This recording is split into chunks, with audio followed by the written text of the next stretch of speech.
Assalamualaikum warahmatullahi wabarakatuh. Alhamdulillahi rabbil alamin. Wassalatu wassalamu ala ashrafil mursalin Nabiyyina wa maulana Muhammadin wa ala alihi wa sahbihi ajma'in. Wa ashhadu an la ilaha illallah wahdahu la syarikalah.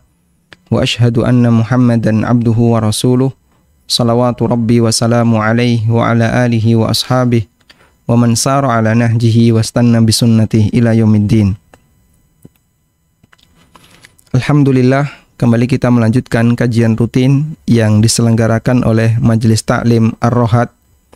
Dan insyaallah di kesempatan kali ini kita akan membahas kitab Adabul Mufrad, mulai dari bab yang ke-17, Babu Da'watil Walidain, bab doa kedua orang tua.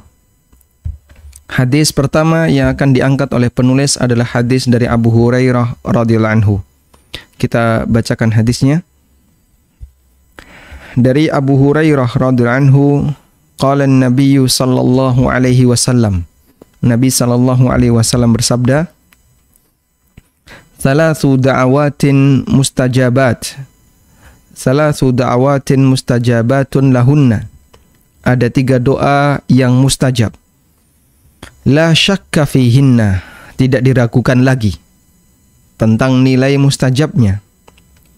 Doa apa saja itu? Yang pertama adalah da'watul mazlum, doanya orang yang dizalimi. Yang kedua, wa da'watul musafir, doanya musafir.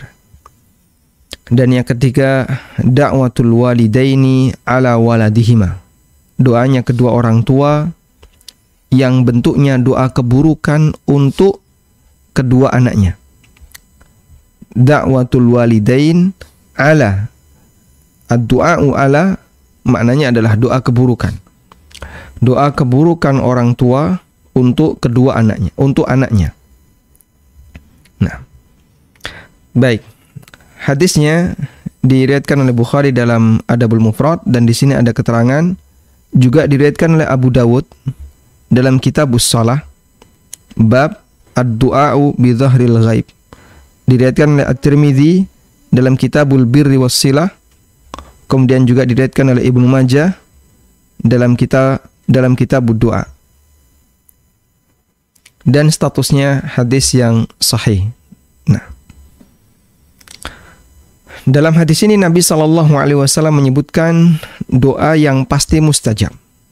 Dan bahkan beliau sebut la syakka fihinna, tidak diragukan lagi, menunjukkan penekanan yang diberikan oleh Nabi SAW terkait nilai kemustajabannya. Yang pertama adalah da'watul mazlum, doanya orang yang dizalimi. Doa orang yang dizalimi kepada orang yang menzaliminya. Wa in kana fajiran, meskipun orang yang dizalimi itu adalah orang yang fasik. Fafujuruhu ala nafsi, kalaupun yang dizalimi itu adalah orang yang fasik, kefasikannya itu kembali kepada pribadinya. Sehingga misalnya kita lewat di pinggir jalan, ada cewek yang misalnya pakaiannya tidak menutup aurat. Dia orang fajir, wanita fajirah, wanita fasiqah, karena dia memakai pakaian yang tidak menutup aurat. Tapi apakah kemudian itu boleh kita jadikan sebagai alasan untuk mendolimi wanita ini? Jawabannya nggak boleh. Sehingga nggak boleh gara-gara dia tidak menutup aurat, terus kita klakson kenceng-kenceng di dekat dia waktu jalan sehingga membuat dia kaget.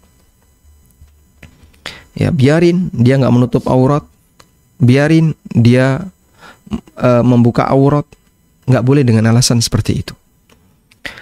Kalaupun dia tidak menutup aurat, dia membuka aurat, fafujuruhu ala nafsi, maka dosa tidak menutup aurat itu urusan pribadi dia.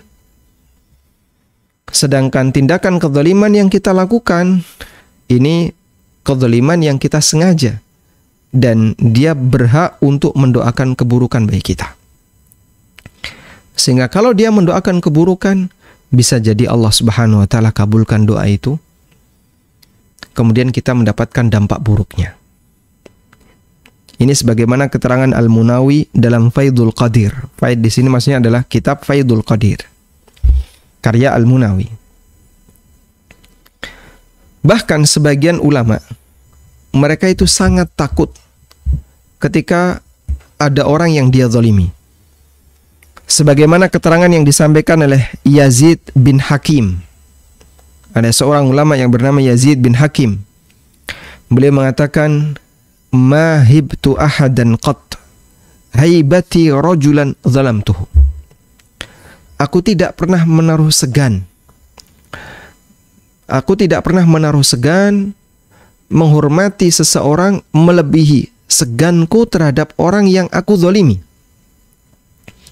Padahal beliau seorang ulama. Beliau seorang tokoh agama, ulama besar. Sehingga beliau merasa sangat menaruh hormat segan kepada orang yang beliau zalimi. Wa ana a'lamu annahu la nasira lahu illallah. Karena aku tahu tidak ada penolong bagi orang ini kecuali Allah Subhanahu wa taala. Sehingga saat saya mendolimi orang itu, sementara tidak ada penolong bagi dia kecuali Allah, saya itu sangat ketakutan kepada orang ini. Ya. Coba Anda bayangkan ya, ketika Anda bertemu dengan orang yang paling Anda segani, paling Anda takuti. Siapa misalnya? Aparat yang bersenjata. Ketika kita berhadapan dengan dia, kita segan, kita takut, kita hormat. Karena kita khawatir. Kata Yazid bin Hakim, aku lebih segan dengan orang yang aku zalimi ketika saya merasa tidak ada yang bisa menolongnya kecuali Allah Subhanahu wa taala. Yaqulu li, kemudian dia mengatakan di hadapanku, hasbiyallah, Allahu baini wa bainak. Saya pasrahkan segala urusanku kepada Allah. Dan di antara aku dan kamu ada Allah Subhanahu wa taala. Itu Yazid bin Harun ketakutan. Beliau khawatir jangan-jangan Allah Subhanahu wa taala langsung kemudian menurunkan azab seketika itu kepada beliau disebabkan karena beliau telah mendolimi orang ini. Subhanallah. Coba andaikan rasa takut semacam ini ada pada diri seorang muslim atau pada diri setiap muslim yang dia bisa bebas mempermainkan hukum di negara kita untuk senggol kanan, senggol kiri, sikut kanan, sikut kiri, mendolimi siapapun yang dia inginkan. Tidakkah dia takut kepada Allah Subhanahu wa taala? Jika kemudian orang yang didolimi ini, saya bisa apa? Saya hanya rakyat jelata yang nggak punya kuasa apapun. Mau minta tolong kepada siapa, mungkin saya nggak bakalan dianggap. Kalaupun saya minta tolong, prosesnya harus panjang. Sehingga saya tidak ada peluang apapun selain hanya bertawakal kepada Allah. Saya tidak punya kuasa apapun selain pasrah kepada Allah. Hasbi Allah baini wa bainakallah. Aku pasrahkan urusanku kepada Allah. Antara diriku dengan Anda ada Allah Subhanahu wa taala. Allah kuasa untuk menurunkan apapun sesuai dengan apa yang Dia kehendaki. Andaikan orang punya semacam ini, subhanallah, maka dia pasti akan selalu waspada dengan yang namanya kezaliman. Nah, dan disebutkan dalam riwayat yang lain, wa in kana kafiran. Meskipun yang kita zalimi itu orang kafir, dia punya hak untuk berdoa kepada penciptanya. Karena orang kafir juga hamba Allah. Dia punya hak untuk berdoa kepada penciptanya. Ya Allah, aku telah dizalimi oleh hambamu yang lain. Dan Allah bisa saja mengabulkan doa orang kafir disebabkan karena dia dizalimi oleh seorang muslim. Karena Allah maha adil jemaah. Kemudian yang kedua adalah da'watul musafir.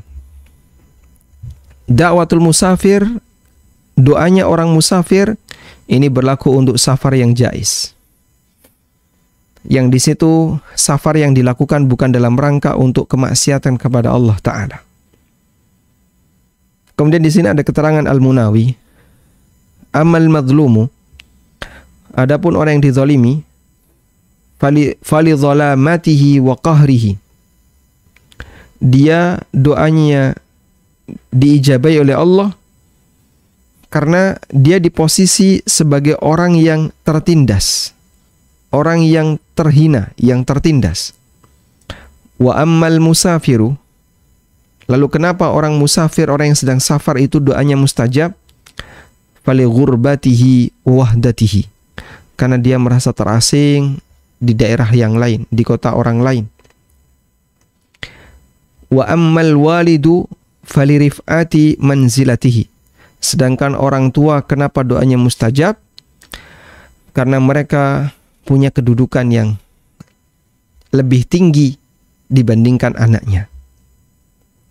Sehingga Al-Munawi menyebutkan 3 alasan kenapa Nabi SAW menyebut 3 orang ini doanya mustajab, yaitu doa orang yang dizalimi, yang kedua doa musafir, dan yang ketiga doa orang tua. Orang yang dizalimi kenapa doanya mustajab? Karena dia tertindas. Musafir kenapa doanya mustajab? Karena dia merasa terasing, merasa asing di negeri orang. Sehingga dia nggak punya tetangga, dia nggak punya kawan, dia merasa aneh di situ dan pingin segera pulang. Lalu kenapa doanya orang tua itu mustajab? Karena dia punya kedudukan lebih tinggi dibandingkan anaknya. Kemudian, wa da'watul walidain ala walidihima. Doa yang ketiga adalah doa kedua orang tua untuk anaknya. Karena kedua orang tua, merekalah yang menanggung segala bentuk ujian disebabkan karena anak. Mulai ibu ya, ketika dia mengandung anaknya, kemudian dia melahirkan anaknya, lalu dia mengasuh anaknya berdua bersama suaminya. Di situ mungkin dia harus ngurusi anaknya, dia harus bangun ketika anaknya nangis dan seterusnya. Wa ya'fuwani wa yasfihan, dia memaafkan kesalahan anaknya, dia berlapang dada dengan keberadaan anaknya. Wa idzan qata'a akbaru rajaihima minal walad ishtadda irtibatu qulubihima. Begitu ya, dia tidak punya harapan terhadap anaknya, maka hubungan batin dengan anaknya akan semakin kuat. Dalam arti mungkin dia kecewa, mungkin dia merasa sedih. Fala budda an takuna da'watuhuma mustajabah. Di saat itulah doanya menjadi mustajab. Sehingga jamaah yang dimuliakan Allah Subhanahu wa taala, dari sini kita bisa memahami bahwa faktor doa mustajab salah satunya ditentukan oleh faktor batin, oleh kondisi hati. Salah satunya ditentukan oleh kondisi hati. Sehingga kondisi hati yang nggak karuan, yang bingung, yang lagi kalut, lagi sedih, lagi bingung, dan seterusnya, itu menjadi salah satu faktor mustajabnya doa. Karena orang akan serius ketika berdoa di posisi apa? Di posisi ketika dia sangat membutuhkan pertolongan Allah. Sehingga perubahan kondisi hati itu menyebabkan orang itu serius berdoa. Ya. Berbeda dengan ketika orang itu hatinya dalam kondisi normal. Saat hati dalam kondisi normal, orang mungkin akan kurang serius. Kenapa kurang serius? Hatinya biasa saja, hatinya normal-normal saja, nggak ada hal yang baru, sehingga doanya datar, ya, flat, landai, ya, nggak ada sesuatu yang membuat dia serius untuk berdoa. Lain dengan ketika kondisi hatinya ada perubahan. Makanya begini ya, dalam situasi kondisi hati yang berubah, bisa sedih banget ya. Kemudian apa lagi? Bingung banget. Yang banget itu ya. Ya. Kemudian apa lagi? Yang lagi galau banget, yang lagi semua kondisi batin yang nggak normal, yang nggak stabil, manfaatkan untuk berdoa. Manfaatkan untuk berdoa.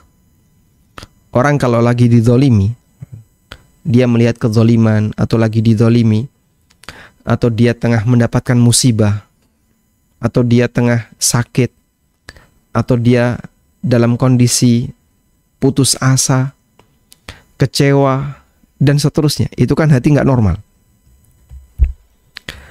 Maka manfaatkan itu untuk berdoa kepada Allah.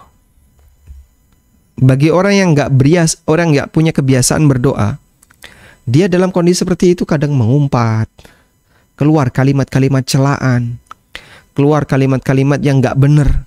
Sangat disayangkan. Dia menyanyiakan kesempatan yang luar biasa itu untuk dekat dengan Robnya. Padahal ini termasuk di antara kesempatan mustajabnya doa. Makanya Al-Munawi rahimahullahu ta'ala menjelaskan 3 sebab tadi. Kenapa doanya orang yang dizalimi itu mustajab? Karena orang yang dizalimi itu dalam posisi apa tadi? Fali zalamatihi wa qahrihi. Dia dalam kondisi tertindas. Sehingga dia sedih, dia bingung, dia apalagi, dia bisa jadi marah tapi nggak bisa meluapkan amarahnya. Maka dia berdoa kepada Allah dan Allah kasih ijabah untuk doanya. Musafir, karena dia merasa terasing di negeri orang. Di saat dia merasa terasing, mungkin muncul kesedihan. Kapan pulang ya? Dia kangen sama keluarganya, dia kangen dengan kampung halamannya, dia merasa terasing. Di posisi ketika dia safar. Tapi Pak, safar zaman sekarang dengan dulu kan beda. Betul. Sehingga suasana batin kita beda. Ya. Makanya kadang pada saat Anda safar dan Anda tidak punya banyak fasilitas ketika safar, ya. Safar naik kendaraan umum, yang di situ banyak pedagang asongan, di situ baunya bau nggak sedap, ya. Kemudian campur keringat, ya. Belum lagi, ya, banyak gesekan orang, uyel-uyelan, ya. Mungkin Anda akan merasa sedih dalam posisi seperti itu. Berdoalah kepada Allah. Manfaatkan kesempatan itu untuk banyak berdoa kepada Allah Subhanahu wa taala. Nah, demikian pula orang tua ketika dia ternyata putus harapan terhadap anaknya. Anaknya yang diharapkan bisa A, bisa B, justru malah mengecewakan dirinya. Kemudian orang tua merasa sedih. Lalu di posisi ketika dia sedih, dia berdoa kepada Allah. Maka itu menjadi doa yang mustajab. Nah, kemudian kita lanjutkan ke hadis berikutnya. Hadis ke-33. Dari Abu Hurairah radhiyallahu anhu, beliau mengatakan, Sami'tu Rasulullah sallallahu alaihi wasallam yaqul, aku mendengar Rasulullah sallallahu alaihi wasallam bersabda, Ma takallama mauludun minan nas fi mahdin illa Isa bin Maryam wa sahibu Juraij. Tidak ada anak manusia yang dia bisa bicara ketika dia masih dalam gendongan selain Isa bin Maryam dan bayi yang pernah terjadi di zaman Juraij. Illa Isa bin Maryam dan sahibu Juraij. Maksudnya adalah bayi yang pernah hidup di zaman orang soleh yang bernama Juraij. Tersebutlah orang soleh, ahli ibadah. Ahli ibadah, namun beliau bukan ahli ilmu. Namanya Juraij. Juraij. Ini hidup di masa Bani Israel. Baik, saya pindahkan ke sini saja. Ada seorang ahli ibadah yang bernama Juraij. Ini hidup di zaman Bani Israel. Tahun berapa Pak? Nggak penting ya. Yang jelas pokoknya di masa sebelum Nabi Muhammad SAW diutus. Di zaman Bani Israel. Beliau ahli ibadah. Tapi bukan ulama. Bukan ahli ilmu. Sehingga salah dalam beristihad dan itu dilakukan berkali-kali.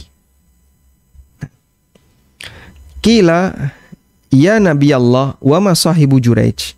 Maka sahabat bertanya, ya Nabi Allah, ya Rasulullah, siapakah sahibu Juraij itu? siapakah bayi yang hidup di zaman Juraij? Kemudian Nabi SAW menjelaskan siapakah bayi yang hidup di zaman Juraij.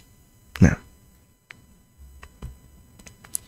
Rasulullah SAW melanjutkan ceritanya.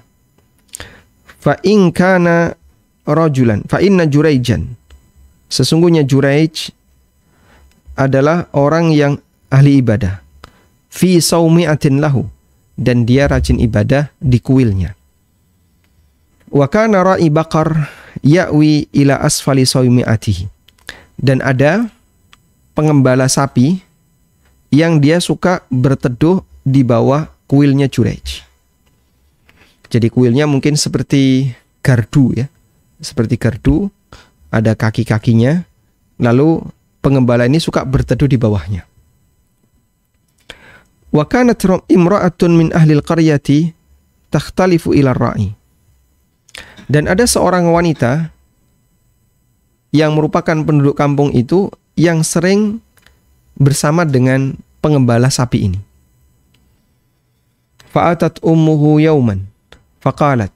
Suatu ketika ibunya Juraij mendatangi Juraij, mendekat ke kuilnya Juraij, Saumi'ah. Faqalat, lalu ibunya Juraij memanggil, ya Juraij, wa huwa yusalli, wahai Juraij. Dan ketika itu Juraij sedang salat. Faqala fi nafsi, di tengah salat Juraij mengatakan,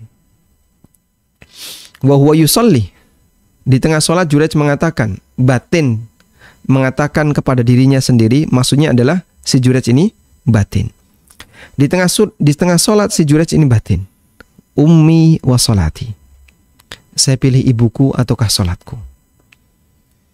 Fara'a ayu athira salatahu, lalu Juraij mengambil pendapat, dia bingung ya. Dia bingung ketika salat batin. Ummi wa salati, ibuku ataukah salatku. Lalu Juraij lebih memilih salatnya. Summa sarakhat bihi tsaniyah, lalu ibunya memanggil dengan suara yang lebih keras untuk yang kedua kalinya. Ya Juraij, wahai Juraij. Juraij mengatakan dalam dirinya, ummi wa salati, ibuku ataukah salatku. Fara'a ayu athira salatahu, tapi Juraij lebih memilih salatnya. Summa sarakhat bihi tsalitsa, ibunya meneriakkan yang ketiga sampai teriak. Ya Juraij, wahai Juraij. Faqala, Juraij mengatakan, ummi wa salati, ibuku ataukah salatku.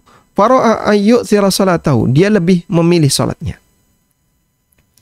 Falamma lam yujibha, ketika Juraij dipanggil-panggil namun tidak memenuhi panggilan ibunya, qalat, maka ibunya mengatakan, la amatakallah ya Juraij hatta tandura fi wajhil mumisat thumman sarafat. Wahai Juraij, semoga Allah tidak mematikan kamu sampai kamu melihat wajahnya pelacur. Al-mumisat di sini artinya adalah pelacur. Sampai kamu melihat wajah pelacur. Thumman sarafat, setelah itu ibunya pergi. Subhanallah. Jadi doa ibunya apa? Semoga Juraij tidak mati sampai dia melihat wajah pelacur. Anda bisa perhatikan di sini ya. Melihat wajah pezina itu doa buruk, jamaah. Doa buruk. Melihat wajah pezina itu doa buruk. Zaman sekarang melihat wajah pezina yang tampil di TV misalnya, yang tampil di TV atau tampil di media iklan atau di medsos atau di tempat yang lain, itu tuh yang ketangkap ya, misalnya ya, itu yang habis, yang dia punya skandal ini, punya skandal ini. Di masa Juraij yang ketika itu, ini hal yang aib. Melihat wajah pezina itu doa buruk. Ibunya jengkel sama Juraij, akhirnya didoakan keburukan oleh ibunya. La amatakallah ya Juraij hatta tandura ila wajhil mumisat. Semoga Allah tidak mematikan kamu wahai Juraij sampai kamu melihat wajah pelacur. Itu doa apa? Doa buruk. Di zaman kita suasana sudah berbeda. Subhanallah. Sehingga melihat wajah pelacur, melihat wajah pezina, itu termasuk di antara bentuk doa buruk. Baik, dan kita bisa lihat di sini ya. Sebenarnya Juraij ini berijtihad. Makanya dia mengatakan ummi wa sholati. Dan itu sebanyak 3 kali. Ummi wa sholati, ummi wa sholati. Tapi karena Juraij ini ahli ibadah, bukan seorang ahli ilmu, maka ketika dia berijtihad, ijtihadnya selalu salah. Dia lebih milih sholatnya. Dan dia tinggalkan ibunya. Di tengah dia sedang sholat, dipanggil ibunya, dia lebih memilih sholatnya. Dan itu ijtihad yang salah. Ya. Dan para ulama mengatakan ya, sholat ada panggilan di tengah sholat. Panggilan di tengah sholat. Yang pertama, jika yang memanggil adalah orang yang lebih tinggi. Jika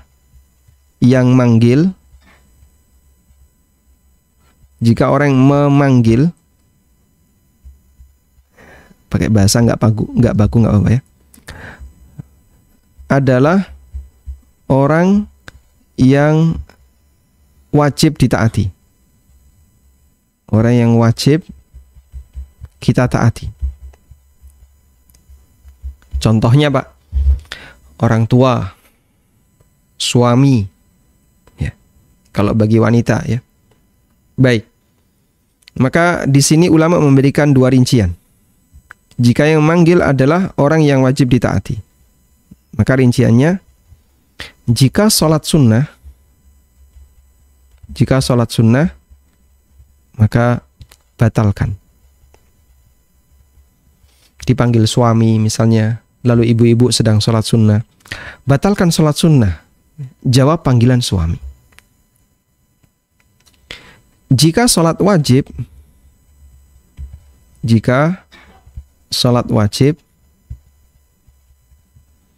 maka jangan batalkan. Karena ketika kita sedang sholat wajib, berarti kita sedang melaksanakan kewajiban kepada Zat Rabbul Izza Azza wa Jalla, Allah Subhanahu wa Ta'ala. Maka tidak boleh kita kalahkan dengan panggilan orang yang wajib kita taati seperti suami atau orang tua. Ya. Dan kemudian nanti kita jelaskan, mohon maaf tadi saya sedang sholat wajib. Tapi kalau sholat sunnah, wajib untuk kita batalkan. Ya. Yang kedua, jika yang memanggil adalah orang yang tidak wajib kita taati. Ya. Jika yang memanggil orang yang tidak wajib kita taati, maka boleh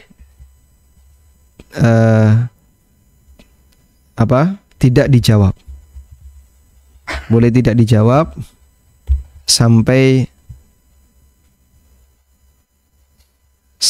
sholat selesai.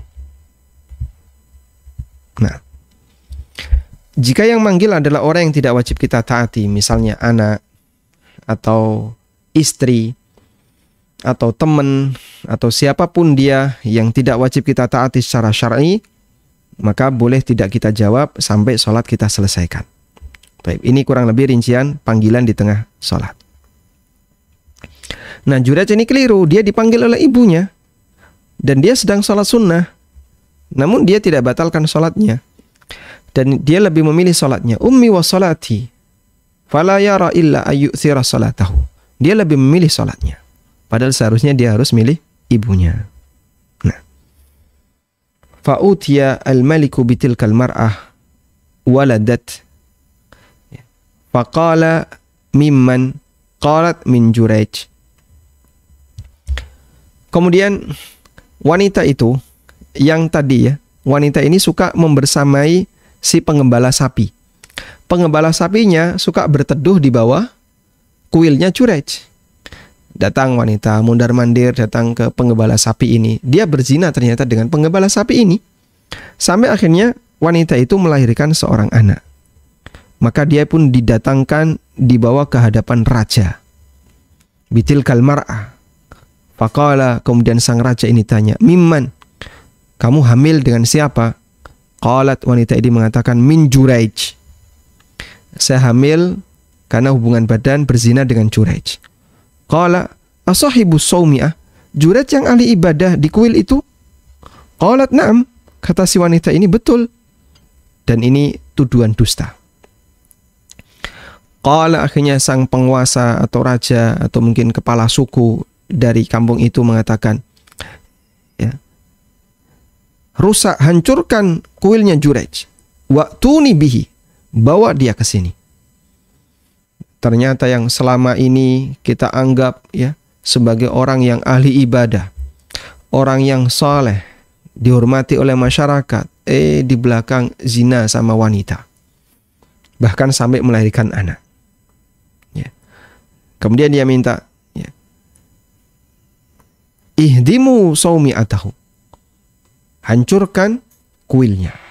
Wa'tuni bihi, dan datangkan dia ke sini.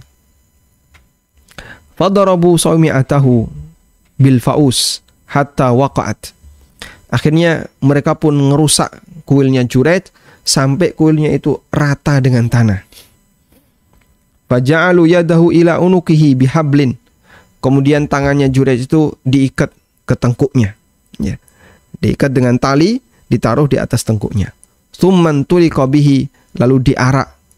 Famurra bihi alal mumisat fara'ahunna fatabassama. Akhirnya diarak ya.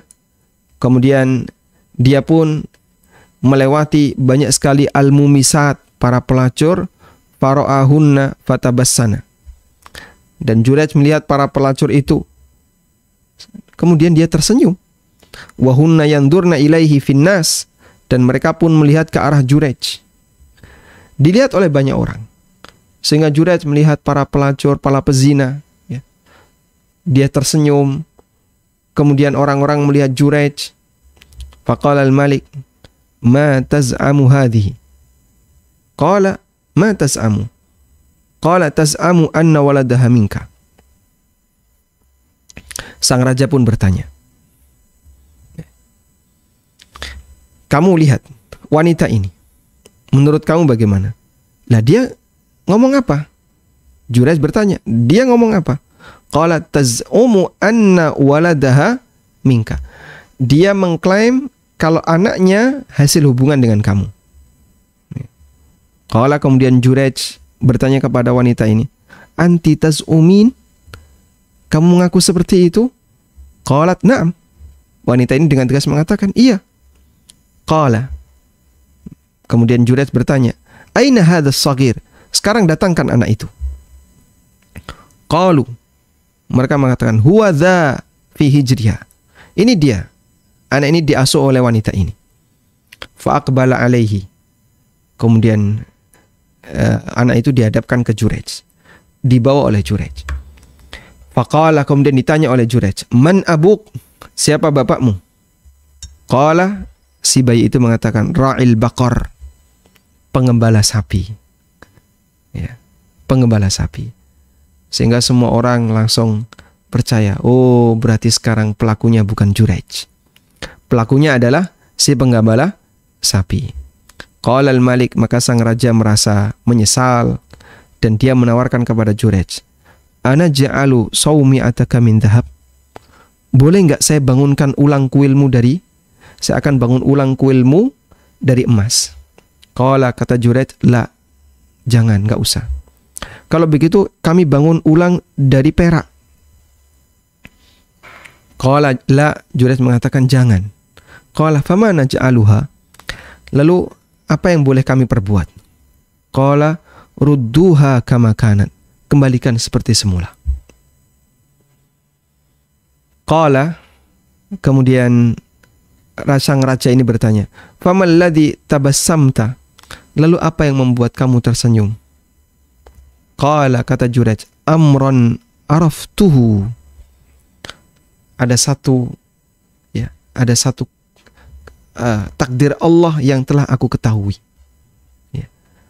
Adrakatni da'watu ummi, saya terkena dampak buruk dari doa ibuku. Tsumma akhbarahum, kemudian Jurayj menyampaikan kepada mereka. Sehingga Jurayj ketika melihat wajah para pelacur, dia tersenyum. Oh, berarti inilah doa ibuku yang dikabulkan oleh Allah Ta'ala. Sang raja merasa terheran, Jurayj kok malah tersenyum, kenapa? Melihat wajah para pezina. Karena Jurayj merasa bahwasanya ini adalah bukti dari doa buruk yang diberikan oleh ibunya. Nah, hadis ini diriwayatkan juga oleh Al-Bukhari dalam kitab sahihnya dan juga diriwayatkan oleh Muslim dalam sahihnya. Sehingga hadis ini statusnya hadis yang muttafaqun alaih, hadis yang sahih diriwayatkan oleh Bukhari Muslim. Tayyib. Berdasarkan riwayat ini kita bisa mendapatkan kesimpulan bahwa salat itu tidak hanya ada dalam umat Muhammad sallallahu alaihi wasallam. Tidak hanya ada dalam syariat Nabi Muhammad sallallahu alaihi wasallam. Umat masa silam mereka juga punya syariat salat. Dan Jurayj melakukan salat ketika beliau berada di kuilnya. Namun beliau ini ahli ibadah tapi bukan ahli ilmu. Sehingga saat beliau beristihad, beliau keliru dalam beristihad, dan itu dilakukan selama 3 kali, berkali-kali melakukan kesalahan seperti itu. Menunjukkan kalau dia bukan seorang ahli ilmu.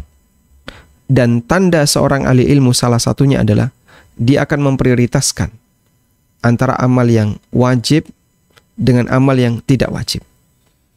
Salat sunnah ini tidak wajib. Sementara untuk mendatangi panggilan ibunya, ini amal yang wajib. Dan amal yang wajib harus didahulukan daripada amal yang tidak wajib. Mendatangi panggilan suami, amal yang wajib bagi istri. Sedangkan sholat sunnah, amal yang tidak wajib. Dan amal yang wajib, wajib didahulukan daripada amal yang tidak wajib. Nah, ada seorang ulama ahli hadis yang bernama Roja bin Haywah. Ceritanya yang sangat ma'ruf, barangkali Bapak Ibu sudah pernah mendengarkan hal ini. Roja bin Haywah ini punya seorang ibu yang cacat mental. Bahasa kita kurang sak sendok gitu ya. Sehingga kadang dia nggak peduli dengan apa yang dilakukan oleh masyarakat. Bagi dia santai saja. Ya. Kalau memang sudah waktunya melakukan A, dilakukan A. Suatu ketika putranya Roja bin Haywah ini sedang memimpin majelis ilmu, menyampaikan kajian. Dan majelis ilmu yang dipimpin oleh Roja bin Haywah adalah majelis tahdits. Majelis ilmu menyampaikan hadis. Majelis tahdits itu syekhnya, gurunya itu menyampaikan hadis berdasarkan hafalan atau berdasarkan catatan. Qala haddatsana fulan bin fulan. Kemudian disampaikan oleh orang yang berada di sekitarnya untuk menyambung suaranya karena tidak ada pengeras suara. Sehingga dalam jarak sekian nanti ada orang yang berdiri menyampaikan. Qala haddatsana fulan bin fulan. Nanti disambung lagi oleh orang yang berada di belakangnya dan begitu seterusnya sehingga semua yang ada di wilayah itu, semua yang ada di majelis itu telah selesai mencatat. Sehingga pelan-pelan. Qala haddatsana fulan bin fulan. Qal haddatsana fulan ibnu fulan. Suatu ketika Roja bin Haywah sedang memimpin majelis menyampaikan hadis, tiba-tiba ibunya datang. Ibunya bilang, dan karena beliau ini tadi kurang sesendok, gak malu ada banyak orang. Santai aja. Dia bilang, Roja, ayammu belum kau kasih makan. Pulang sana. Ayammu belum kau kasih makan. Akhirnya beliau terdiam. Dalam posisi beliau diam, beliau sapu semua jamaahnya. Dilihat dari ujung sampai ujung. Selesai dilihatin semua jamaahnya, Semuanya terbengung. Kemudian Raja' bin Haywa mengatakan, mentaati ibuku lebih wajib dibandingkan aku menyampaikan hal ini. Maka aku harus tunaikan sesuatu yang wajib sebelum melaksanakan yang sunnah. Beliau tinggalkan majelis itu. Padahal itu dihadiri oleh banyak sekali manusia. Banyak sekali jamaah. Beliau tinggalkan ngasih makan ayam jamaah. Dan beliau tidak suruh orang lain. Coba kamu aja yang ngasih makan ayam biar ini bisa saya lanjutkan. Tidak. Beliau sendiri yang melakukannya. Subhanallah. Itu contoh seorang ulama. Beliau tahu prioritas amal. Makanya salah satu di antara ciri ulama adalah dia tahu prioritas amal. Nah, kita lanjutkan ya. Di sini Nabi Shallallahu Alaihi Wasallam menyebutkan bahwa manusia yang bisa berbicara ketika bayi pada saat masih berada di gendongan hanya ada dua. Yang pertama Nabi Isa bin Maryam, dan yang kedua adalah bayi yang digendong oleh Jurayj. Ya. Dan di sini Nabi Shallallahu Alaihi Wasallam hanya menyebutkan dua, tapi ada kasus yang lain yang itu disebutkan dalam riwayat yang lain.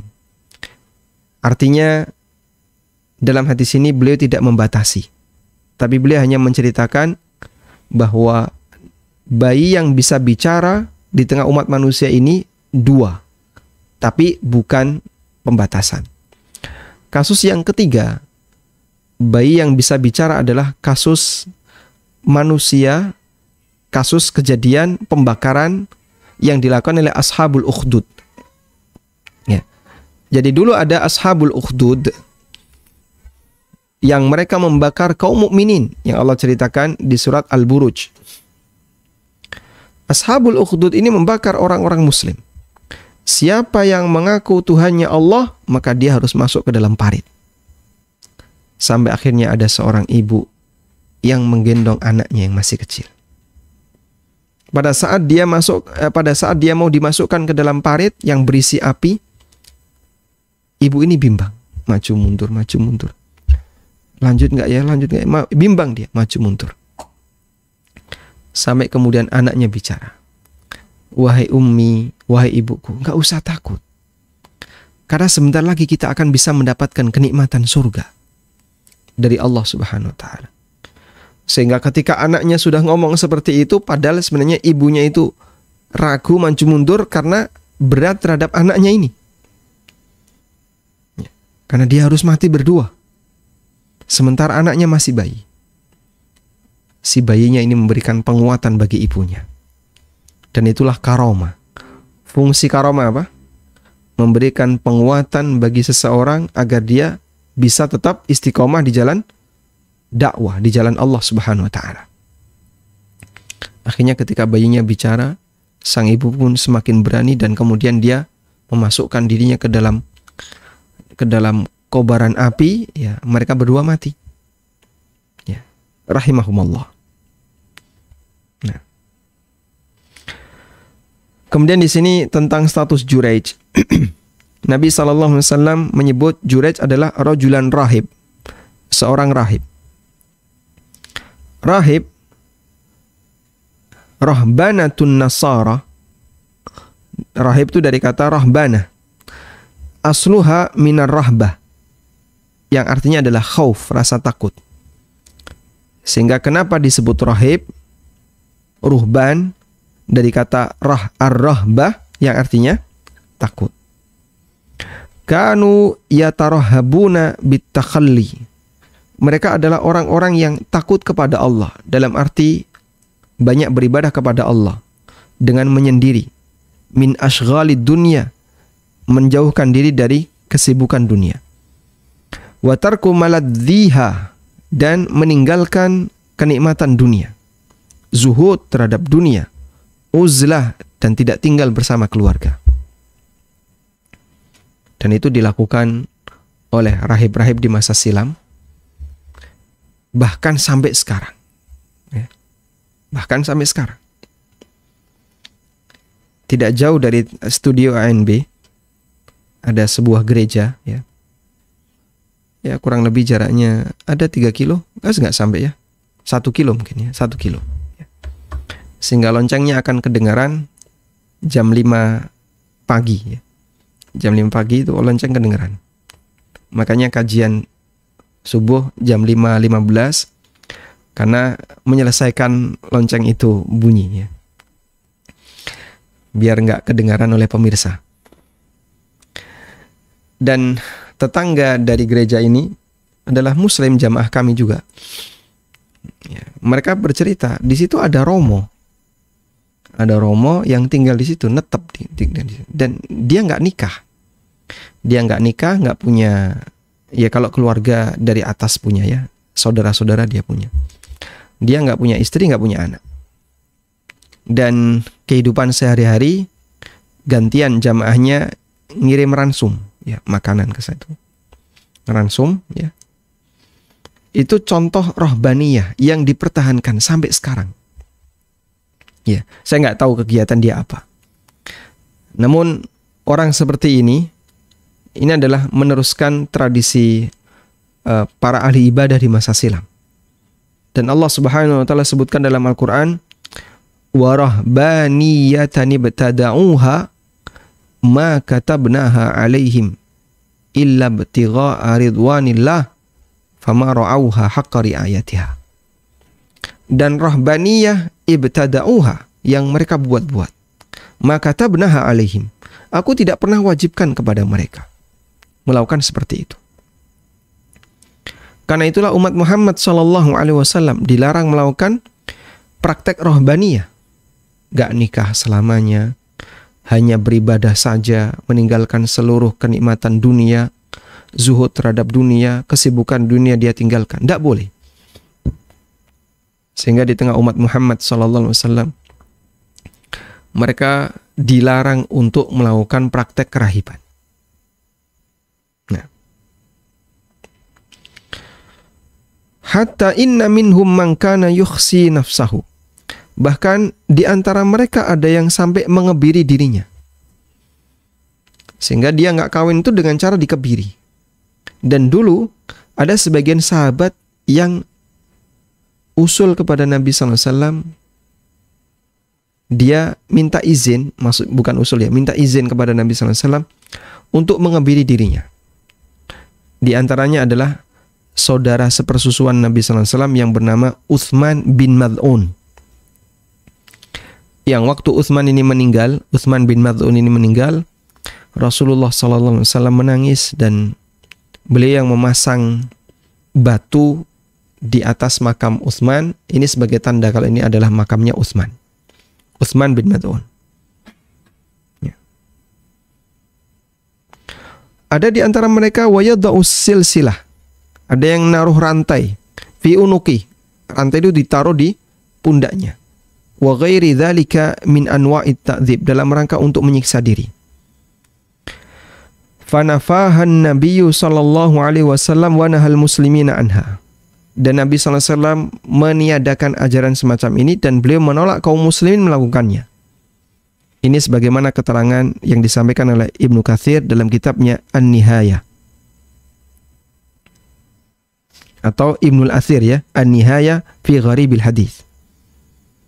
Nah, Saumi'ah adalah baitun lin Nasara, ya, tempat ibadah orang Nasrani. Pak, agamanya Jurayj itu apa sih? Wallahu a'lam. Bisa jadi beliau Nasrani ahli tauhid. Sehingga beliau termasuk bukan termasuk Nasrani yang kafir, tapi Nasrani yang ahli tauhid, yang masih mengikuti ajaran murni yang diajarkan Nabi Isa alaihi salatu wassalam. Wallahu a'lam. Tapi kita tidak tahu pasti, ya. Namun dilihat dari bagaimana kedekatan beliau dengan Allah Subhanahu wa taala menunjukkan kalau Jurayj ini adalah seorang muslim. Ya. Wa fil Fath, dalam Fathul Bari disebutkan hiyal bina'ul murtafi' al-muhaddad a'lahu. Ya. Saumi'ah itu bangunan yang cukup tinggi. Dan dari kata soma'at lalu pakai wazan fau'alah. Idza daqaqat li'annaha daqiqatur ra's. Dari kata soma'at, ya. Kemudian disebutlah saumi'ah. Karena tinggi, maka bagian bawahnya bisa dipakai untuk beristirahat. Ya. Karena tinggi, bagian bawahnya bisa dipakai untuk istirahat. Ya. Kita bisa lihat seperti rumahnya orang Padang, gitu kan? Tinggi-tinggi dia. Nah, bawahnya bisa dipakai untuk istirahat. Wa kana ra'i baqar ya'wi ila asfali saumi'atihi. Wa kanat imra'atun min ahli al-qaryah takhtalifu ila ra'i. Ada seorang pengembala sapi yang suka beristirahat di bawahnya. Nah, kadang ada seorang wanita yang bolak-balik mendatangi si pengembala ini. Sampai akhirnya dia hamil. Taib, ini tadi sudah kita sebutkan ya. Ya.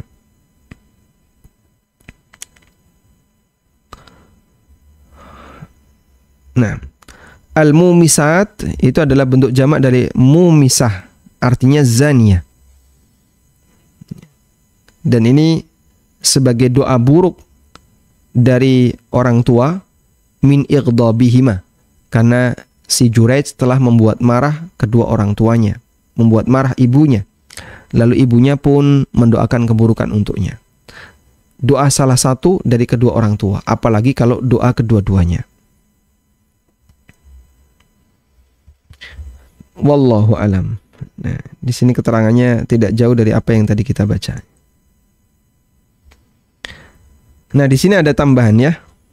Jadi setelah Juraij dibawa ke hakim kampung tersebut, lalu dia diadili. Kemudian disampaikan kepadanya, wanita ini mengatakan kalau bayinya adalah hasil hubungan dengan kamu. Ya. Maka Juraij minta izin. Fatawadda'a wa shalla thumma utiyal gulam. Beliau wudu lalu sholat. Juraij minta izin untuk wudu kemudian sholat. Beliau wudu kemudian sholat 2 rakaat, barulah kemudian anak itu didatangkan ke hadapan Juraij. Faqala, kemudian Juraij bertanya, man abuk, siapa bapakmu? Wahai anak kecil. Kemudian dijawab, ra'il ghanam. Sehingga dalam hadis ini terdapat tambahan riwayat, Juraij itu berwudu. Maka ini dalil bahwasanya syariat wudu juga ada di zaman Bani Israel. Nah, kita baca di sini keterangan Al-Hafidz Ibnu Hajar. Wa fil hadis, dalam hadis ini terdapat ya, itharu ijabatil ala shalah. Terdapat syariat, aturan agar lebih mendahulukan panggilan ibu daripada salat sunnah. Li'annal istimrar fiha nafilatan wa ijabatal wa birriha wajib. Karena melanjutkan salat itu statusnya sunnah, sedangkan menjawab panggilan ibu serta berbakti kepada ibu hukumnya wajib. Wa fihi rifqul muaddib biman yali amrahu idza qtadal amru dzalika. Dan di sini juga ada pelajaran. Hendaknya seorang muaddib, orang yang mengajarkan adab, dalam hal ini adalah orang tua, mengedepankan sikap kasih sayang. Ya. Sikap kasih sayang kepada orang yang dia urusi. Kalaupun terpaksa dia harus marah, kemudian dia mau mendoakan keburukan, kalau bisa doa keburukannya jangan terlalu jauh. Ya. Kalau bisa doa keburukannya jangan terlalu kebablasan. Semoga hidupmu celaka selamanya. Masya Allah. Ingat bu, ini anaknya. Ya. Semoga kamu, misalnya, hidupmu akan susah selamanya. Hati-hati, ini anaknya. Di sini disebutkan li'anna umma Juraij, karena ibunya Juraij meskipun beliau dalam kondisi marah, namun beliau tidak mendoakan keburukan bagi Juraij dengan melakukan perbuatan zina atau sampai dibunuh. Tapi beliau hanya mendoakan, semoga kamu tidak mati sampai ketemu wajah para pelacur. Dan itu doa buruk ibunya. Nah, wallahu a'lam. Maka kalaupun mau mendoakan keburukan bagi anaknya, ya jangan terlalu jauh ya, jangan terlalu kebablasan. Ya, silahkan doakan buruk, tapi tolong ditakar. Wa fihi anna sahibah as-sidq ma'allahi la tadurruhul fitan. Kemudian kata Al-Hafidz Ibnu Hajar, hadis ini juga menunjukkan bahwasanya orang yang jujur ibadahnya kepada Allah, dia akan diselamatkan dari potensi fitnah. Sehingga meskipun banyak orang yang menuduh dusta, menuduh orang ini melakukan perbuatan A, B, C, D, tapi dia orang yang jujur, dia akan pasti selamat dari tuduhan itu. Makanya jangan takut ya. Orang yang mendakwahkan dakwah Ahlussunnah, menyampaikan dakwah Ahlussunnah. Kita menyampaikan dakwah ini jujur, gak ada latar belakang apapun, bukan karena dalam rangka untuk dapat perhatian dari atasan atau karena ingin mendapatkan jatah di dunia politik, bukan. Tapi murni ingin mendekatkan ajaran Islam kepada kaum muslimin. Kalaupun ada sekian banyak tuduhan, la yadurruhu, sama sekali nggak ngefek. Itu aliran A, aliran B, itu radikal loh, awas itu teroris, nggak ngefek ternyata. Walhamdulillah. Karena kejujuran itu dilindungi oleh Allah Ta'ala. Kejujuran itu dilindungi oleh Allah Ta'ala. Sehingga orang yang jujur, meskipun dia difitnah diserang dari banyak arah, orang yang jujur ini akan tetap terlindungi kejujurannya. Dan nanti akan terbongkar siapakah sebenarnya ya, ahlul batil tersebut. Sehingga Anda bisa perhatikan, dakwah ini berapa kali difitnah? Berkali-kali. Bahkan oleh ketua ormas. Dituduh radikal, dianggap sebagai apalagi misalnya sarang teroris, subhanallah. Ya. Tapi dia tetap bertahan, diterima masyarakat sesuai dengan fitrah mereka, walhamdulillah. Ya. Kemudian dalam hadis ini juga wa fihi quwwatu yakin.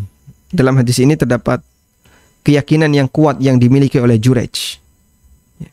Dan dia punya harapan besar. Sehingga dia ikhlas ketika beribadah, punya kekuatan tawakal kepada Allah, harapannya jujur di hadapan Allah Ta'ala. Li'annahu istantaqal maulud ma'a kaunil ada annahu la yantik. Sehingga dengan itu dia berani tanya kepada si bayi ini, man abuk, siapa bapakmu? Padahal kan orang tahu ini bayi nggak mungkin dia bisa bicara. Tapi Juraij itu sangat yakin betul Allah yang akan membimbing. Maka ini menunjukkan Juraij ini mukmin. Juraij ini seorang muslim.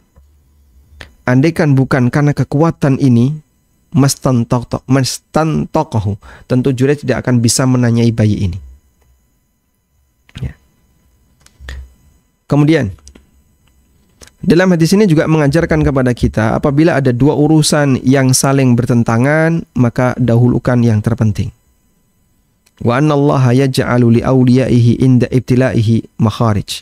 Dan Allah akan berikan jalan keluar bagi walinya ketika dia mendapatkan ujian. Dan Juraij termasuk di antara orang saleh.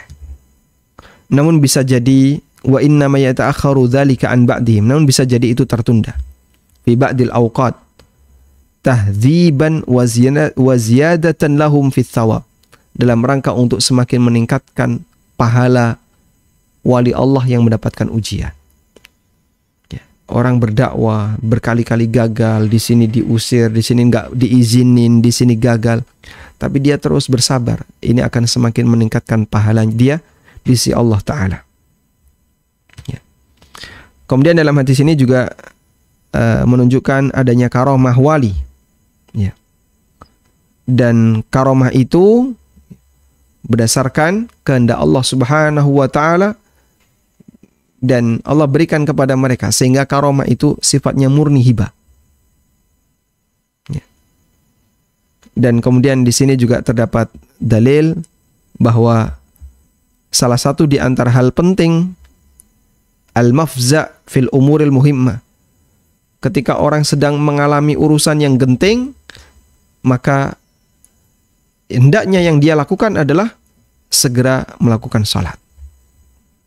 Ya. Ketika orang sedang mengalami perkara yang genting, penting, dan dia butuh segera bimbingan dari Allah, maka hendaknya dia segera melaksanakan sholat. Wallahu ta'ala alam. Demikian yang bisa kita sampaikan.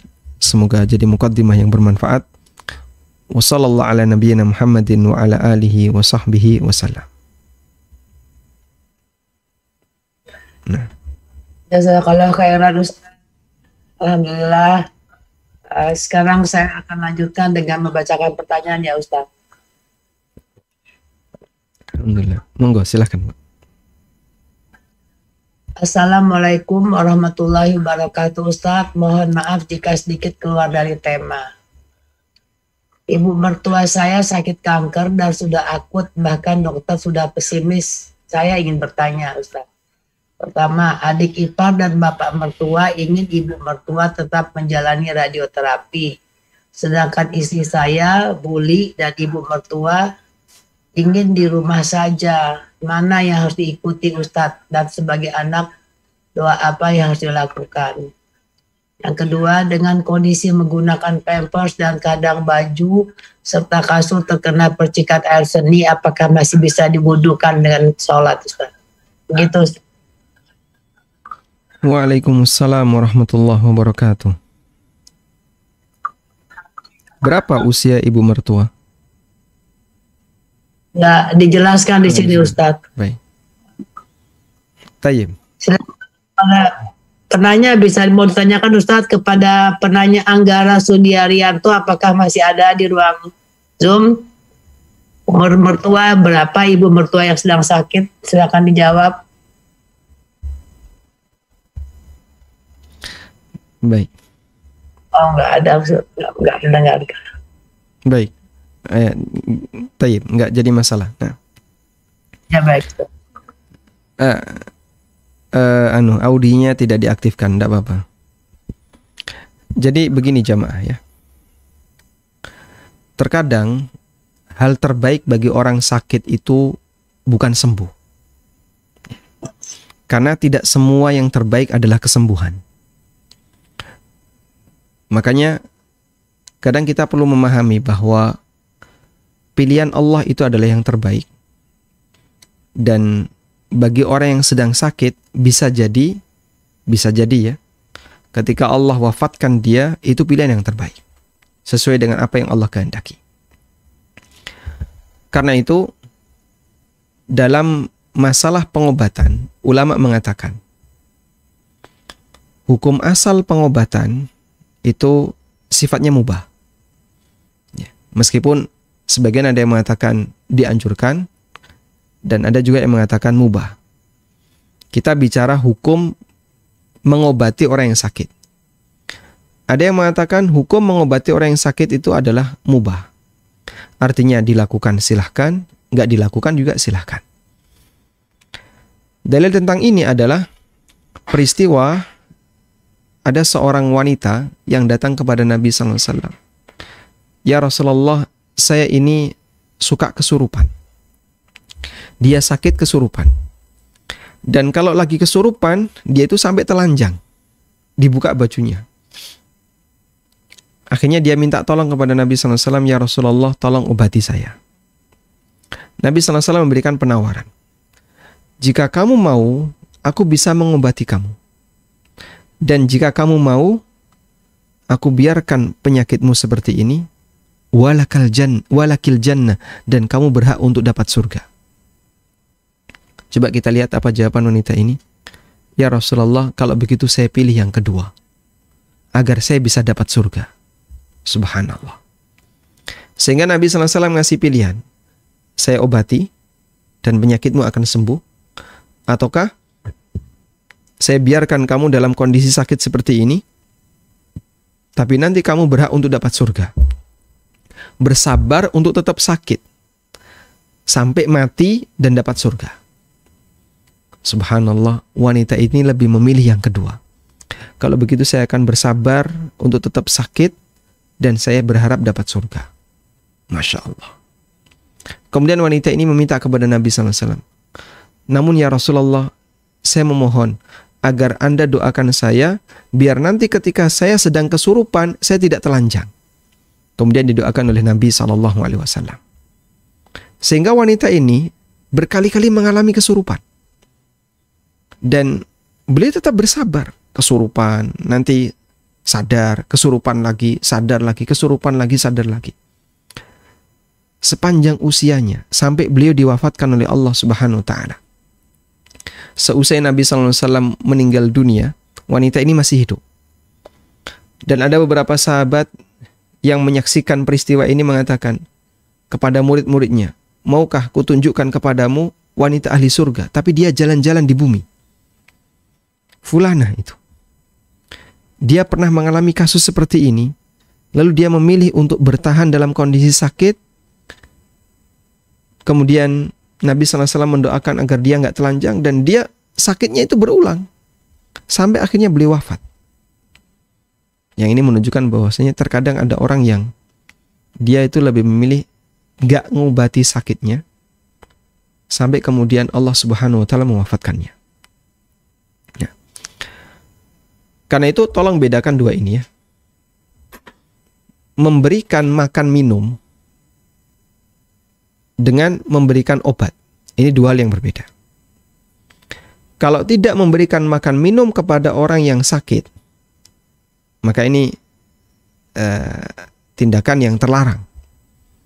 Mereka punya hak selagi keluarganya mampu untuk ngasih makan minum. Kalau orang sakit kan berarti infus ya. Selagi keluarganya mampu untuk ngasih infus, keluarganya mampu untuk memberikan nutrisi agar tetap bisa bertahan hidup, maka harus dikasih. Tapi untuk mengobati, ini sifatnya pilihan. Jika dokter sudah mengatakan, kayaknya kami sudah pesimis, berharap harapan untuk bisa sembuh dari sakit ibu ini cukup kecil, sehingga kalaupun kita berusaha untuk mengobati, efek sampingnya juga cukup besar misalnya, maka bisa jadi dalam posisi ini ya sudah kita tawakal kepada Allah. Namun kita tetap untuk memberikan nutrisi kepada sang ibu agar beliau tetap mendapatkan hak makan minum. Tapi untuk pengobatannya kita mengambil posisi karena sudah tidak ada lagi perkembangan apabila dikasih obat, ya sudah kita tawakal kepada Allah Subhanahu wa Ta'ala. Sudah? Dan apapun yang Allah berikan itulah yang terbaik. Selanjutnya anaknya memohon kepada Allah agar ibunya banyak diampuni oleh Allah, ya, dirahmati oleh Allah, dikasih oleh Allah Ta'ala. Sehingga tidak melulu yang namanya solusi itu harus sembuh, itu tidak melulu demikian. Kita upayakan pokoknya harus sembuh, bukan seperti itu, nggak melulu seperti itu. Ya, jika memang pengobatannya kayaknya tidak memberikan pengaruh sama sekali, ya mau digimanakan lagi, sudah bertahankan saja untuk nutrisinya. Sedangkan penyakitnya kita tawakal kepada Allah Subhanahu wa Ta'ala. Wallahu a'lam. Itu yang saya pahami. Baik, jazakallah khairan Ustaz. Afan Ustaz, ini ada tambahan diinfokan penanya barusan, usia ibu tahun. 69 tahun Ustaz. Masya Allah, baik.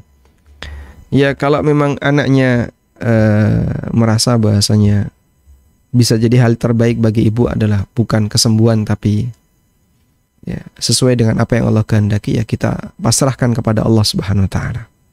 Nah. Barakallahu fiik Ustaz. Pertanyaan selanjutnya Ustaz. Assalamualaikum Ustaz. Saya dan suami sekarang tinggal terpisah karena pekerjaan kami berdua ASN di kota yang berbeda. Saya ingin resign karena pengajuan pindah saya dengan alasan ikut suami belum disetujui.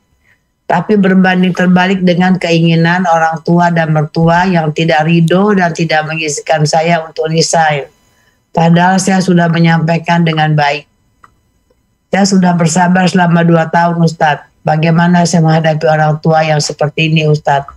Saya takut jika sampai orang tua mendoakan yang tidak baik untuk saya dan suami. Apakah saya boleh menyogok agar pengajuan pindah saya disetujui? Jazakumullah khair Ustadz. Waalaikumsalam warahmatullahi wabarakatuh. Wallahu alam, ini siapa yang zalim ya kalau terjadi seperti ini. Sehingga sebenarnya orang itu bekerja tujuannya untuk apa? Biar dia bisa bahagia kan. Kita melakukan berbagai macam aktivitas dalam hidup ini ya. Kita bermuamalah, kita beribadah, kita berinteraksi dengan sesama. Tujuannya kan biar kita bisa bahagia. Sehingga Anda bekerja, lalu Anda diterima sebagai ASN. Tujuannya agar Anda bisa bahagia. Suami Anda bekerja, diterima sebagai ASN, juga tujuannya dalam rangka untuk bisa menjadi orang yang bahagia. Saya kira itu. Semua orang insya Allah paham dengan teori ini ya. Kamu kenapa bekerja? Ya biar dapat duit. Terus setelah dapat duit, ya untuk mencukupi kebutuhan saya. Nah, ngapain kamu mencukupi kebutuhan kamu? Nah, saya bisa bahagia dengan cara mencukupi kebutuhan saya. Betul sekali jawabannya. Sudah? Sehingga kita beraktivitas tujuannya adalah agar kita bisa berbahagia. Nggak ada kan orang beraktivitas tujuannya biar untuk mencelakakan dirinya sendiri. Kamu kenapa jadi ASN? Biar saya celaka. Nggak ada teori kayak gitu. Semua orang ketika beraktivitas karena dia punya harapan agar dia bisa berbahagia. Maka akan sangat aneh kalau ada orang yang bekerja tapi justru hasilnya malah terbalik. Dia bekerja bukannya semakin bahagia, tapi hidupnya makin susah. Makanya kadang kita merasa aneh dengan orang tua yang menghalangi anaknya untuk melakukan hal terbaik bagi hidupnya, padahal anaknya sudah dewasa, sudah bisa menimbang mana yang terbaik, kemudian dia halangi. Ini aneh. Coba, kalau dia sebagai anak, kira-kira gimana? Dia akan merasa sedih. Nah, sekarang dibalik, posisi dia sebagai orang tua, anaknya adalah yang sedang mengajukan ini. Sehingga kalau orang berpikir seperti itu, dia akan tahu posisi dia ada di mana, kemudian bagaimana cara bijak dia bersikap. Karena materi bukan syarat utama kebahagiaan. Dan semua orang paham seperti itu. Apakah kemudian dengan nyekel duit kemudian orang jadi bisa seneng kan gitu ya? Oh, karena dia sudah megang uang jadi bahagia. Megang uang tapi dia terpisah dengan orang yang dia cintai. Nah, termasuk juga ya posisi atasan dia yang menghalangi ibu ini untuk pindah ya, untuk mutasi dengan alasan biar bisa bergabung dengan suaminya. Lalu tidak disetujui. Ini bukan alasan yang cukup kuat. Betul, memang tidak ada dalil yang menunjukkan hal itu. Tapi coba diperhatikan. Dalam sebuah hadis yang sahih, Nabi SAW melarang orang memisahkan antara budak dengan orang tuanya, dengan antara orang tua dengan anak. Dan itu contohnya adalah ketika ada orang tua dan anaknya sama-sama budak, maka tidak boleh bapaknya dijual ke si A, anaknya dijual ke si B, akhirnya mereka terpisah. Itu dilarang oleh Rasulullah SAW. Padahal ini budak dia. Ini bicara budak. Yang budak kan boleh diperjualbelikan. Jadi kalau kamu mau jual bapaknya sekaligus anaknya, sehingga tetap dimiliki oleh satu orang, mereka bisa tinggal bersama. Rasulullah SAW melarang ini jangan dipisahkan. Karena mereka punya perasaan yang perlu dihargai. Meskipun mereka budak. Mereka manusia, tapi statusnya budak. ASN saya kira tidak lebih rendah statusnya dibandingkan budak. Dan ya jelas ya, nggak bisa dibandingkan dengan budak. Mereka adalah seorang aparat negara. Cuman nggak tahu kenapa sistem ada seperti ini. Jadi makanya saya tanya, ini siapa yang dolim ini ya? Yang dolim itu atasan dia ataukah orang tua? Itu siapa yang dolim? Subhanallah. Nah, terus gimana ini kira-kira solusi yang bisa diberikan? Saya terus terang agak bingung ya. Antara milih nekat resign dengan konsekuensi bertentangan dengan keinginan orang tua dan mertua, ataukah lebih memilih untuk nyogok dalam rangka agar Anda bisa dikabulkan sehingga Anda bisa mutasi ke tempat suami bekerja. Saya ragu untuk memberikan jawaban. Mungkin Anda bisa tanyakan kepada ustadz yang lebih senior. Intinya di posisi ini Anda termasuk orang yang didolimi ya. Sehingga sistem yang mengajarkan kayak gini adalah sistem kedoliman. Ini jelas sistem kedoliman. Jadi kalaupun atasan beralasan dengan sistem, maka sistem yang dolim. Kalau sebenarnya sistem itu tidak ada, tapi itu kebijakan pribadi atasan, maka dia yang dolim ya. Semoga kalau misalnya dia mengalami hal yang sama, bisa jadi dia selamat sampai dia mati, tapi anaknya Allah bisa jadi kasih hukuman itu ketika di dunia. Allah tunjukkan anaknya mengalami situasi yang sama, lalu dia bersedih ketika anaknya berpisah dengan suaminya atau berpisah dengan istrinya. Dan Anda punya hak untuk menyampaikan kepada beliau, Pak, hati-hati, ini kezaliman ya. Sebagaimana seorang budak nggak boleh dipisahkan dengan orang tuanya ya, dengan saudaranya, saya kira ASN nggak bisa dibandingkan dengan kondisi budak. Wallahu a'lam. Anda bisa tanyakan ke Ustadz Erwandi atau Ustadz siapa yang lebih senior untuk memilih mana di antara dua sikap ini yang lebih layak untuk dipilih. Wallahu a'lam. Jazakallahu khairan Ustadz. Selanjutnya Ustadz, pertanyaannya adalah Bismillahi Ustadz, semoga sehat dan dalam lindungan Allah Ta'ala. Ustadz, mohon pertanyaannya, apakah boleh bila masjid membuka pendaftaran keanggotaan Janais dengan infak setiap bulan sekian rupiah? Jazakallahu khairan. Wa jazakumullah khairan. Yang saya pahami, praktek seperti ini termasuk di antara bentuk asuransi sosial. Jadi asuransi ya, itu kan ada dua ya, ada komersil, yang ini dilarang oleh para ulama berdasarkan keputusan Majma' Fikih Islami di bawah Rabithah Alam Islamiyah dan keputusan Majma' Fikih Al-Islami di bawah Organisasi Konferensi Islam di bawah OKI. Dua-duanya telah mengeluarkan keputusan tentang haramnya asuransi komersil. Juga fatwa dari Hay'ah Kibar Ulama tentang larangan asuransi komersil. Dan yang kedua ada asuransi sosial. Asuransi sosial ini hukumnya boleh, dan ini solusi untuk asuransi komersil. Nah, yang saya pahami untuk iuran kematian, kemudian termasuk juga iuran untuk perawatan jenazah. Iuran untuk perawatan jenazah ini masuk asuransi sosial. Ini termasuk di antara bentuk asuransi sosial. Sehingga nanti silahkan bayar misalnya ya, per bulan, cuman dikit biasanya kan ya, kecil ya. Misalnya 20.000 per bulan per kakak.